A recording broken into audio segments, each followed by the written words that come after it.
Good afternoon and welcome to Policing TV, where I'm absolutely delighted to be joined in the Policing TV studio by Mads Skipanes.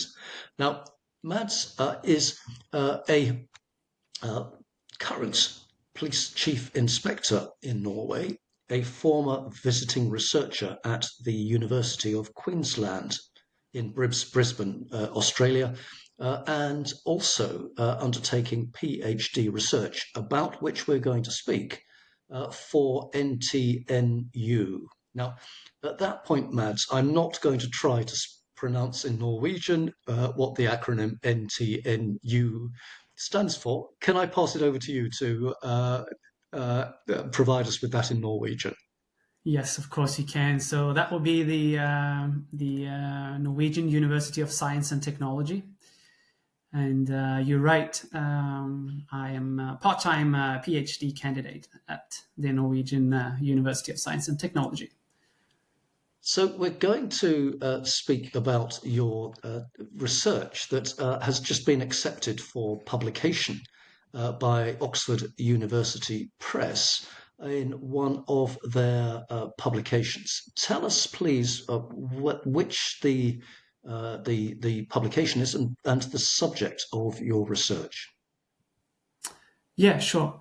Thank you. So yeah, we recently submitted a paper, and the paper was titled "Information Analysis in Criminal Investigation: Method Challenges and Computational Opportunities for Processing Unstructured Text." Now, what is that title all about? It comes down to an argument from our side where we argue that there's a missing link in the existing literature on criminal investigative methodology. So far, there's been really an attempt to professionalize this criminal investigative domain by adopting scientific methods, I would say. And this means that the focus has been hugely on hypotheses testing, abductive reasoning, falsification, and so on to sort of avoid the chances of confirmation bias and tunnel vision.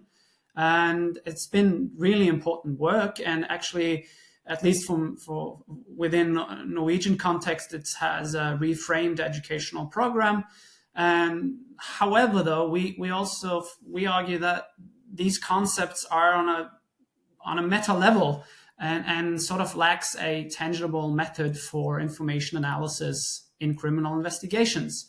So there almost seems to be sort of an underestimation of the importance of the ability to analyze information. And for example, in existing literature, we can find that the suggestions on investigators are to list significant information and assess relevant information as some concepts that are given when they're actually not. You really have to analyze and really dig into your collected data and information to discover any significant and relevant information. So that's sort of a backdrop there on this paper. And moving on, we say that based on this, we should emphasize the need for exploratory work and really understand how important this is when it comes to what we can learn from data. Yeah. So your research, I understand, has an ambition to be a bridge builder between criminal investigation and information technology, and Yes. to develop a framework for the use of AI in investigative analysis. It was interesting in part of the background that you provided to me that you did some quantitative analysis, and in the period 2017 to 2022, interrogations and digital seizures together covered about 56% of the total information available in criminal cases. Now, you did some further analysis on that, and the suggestion that I read in this was that provided a significant opportunity for a deeper understanding of the material that was available, and that was something where AI could and other technology potentially could could assist. Is that a fair description of at least part of the work that you've been doing?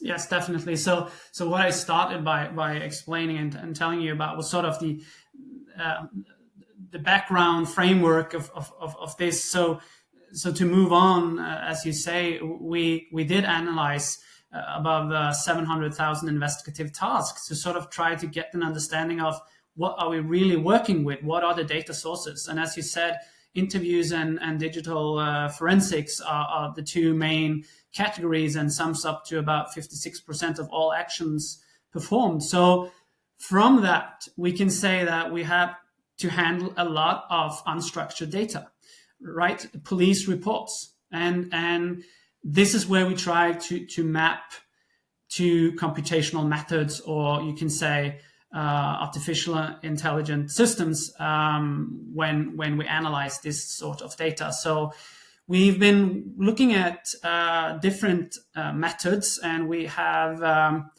in addition to this sort of paper we're discussing here now, we also developed and evaluated a system for retrieval augmented generation, which mainly has to focus on trying to identify topics or themes within these documents. So we found that applying such an AI-based system has accuracy of 77.5%, meaning that actually 22.5% of the outcome we got from our system had some sort of misinformation, right?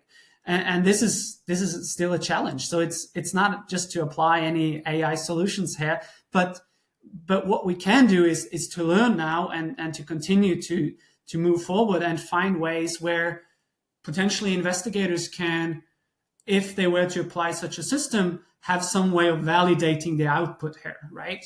So for efficiency and effectiveness, it's definitely something we find with a huge potential for helping investigators.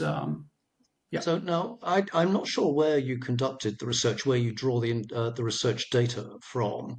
That, wherever that might be, though, my suspicion is that the analysis and the conclusions, recommendations, implications will actually apply beyond the locus of the research. So where did you research it? And is that instinct of mine that actually this research does apply more widely than the specific location you conducted the research? Does that apply? Well, yes and no. So if you're asking how we did this evaluation and with what kind of data sets, we were actually able to work with two previous prior investigated homicide investigations. So that means we had about 4,000 documents, and we looked at how the investigators had analyzed these documents and how they've sort of tried to move the case forward, and how they made their knowledge discoveries. So we actually compare the investigators' work with our system, and looked at what does an AI-based system find of relevant information when a user queries a given topic, and how did the investigator work with that same topic. And these investigations were Norwegian, were they, or Yes. elsewhere? Okay. Yeah. Now you've been attached to an Australian university, therefore you'll most certainly have some understanding of Australian customs and practices in this broad area.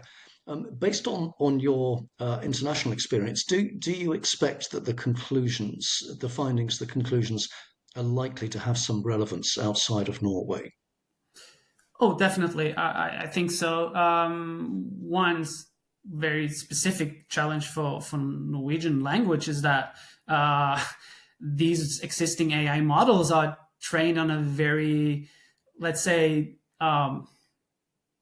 like limited language, right? So I assume that these models perform better for English for good reasons, because of the availability of data. So, but I think no matter what language, a key factor here is to make sure that you have the explainability and the ability for investigators to actually validate and be applying their critical thinking to these models if they were to be implemented into criminal investigations. Now, we are a little on the limited side for time on this occasion, and I do feel we need to bring things to a close reasonably shortly. Those interested in finding out more about the research can do so in the Oxford University Press publication, Policing, a Journal of Policy and Practice. And the title of your paper, again, is Information Analysis in Criminal Investigations, Methods, Challenges, and Computational Opportunities for Processing Unstructured Text. As we draw this first conversation, I do hope that we'll come back to this in due course on Policing TV, but as we draw this initial conversation to a close, are there any sort of closing observations or remarks that you'd wish to make to our international Policing TV audience? Well, to sum up, I think again that we are in a very interesting time period. There's really a rapid advancement for AI solutions, but we need to be fair, I would say, with ourselves and where we are coming from. We are not a high-tech, modern company in the way that other like Amazon and Facebook are born on data. We have a long history. We're born way before the internet. So I think keep calm and step by step, we might be able to come to the point where we actually implement some sophisticated solutions for more efficient and effective investigations in the future. There are certainly plenty of examples around the world of police forces, those working in policing and supporting policing, coming up with innovative solutions. One of the delights I have in this conversation, Mads, is that we're able to showcase some excellent work from yourself based in Norway, in Oslo, Norway. It's an illustration, a further illustration, if such were needed, that actually there's real, genuine groundbreaking work going on in policing throughout the world. So, Mads, I want to thank you for getting in touch with us, giving us the opportunity to bring your work to wider attention. But for the time being, Mads Skipanes, thank you so much for joining us on Policing TV. Thank you. My pleasure.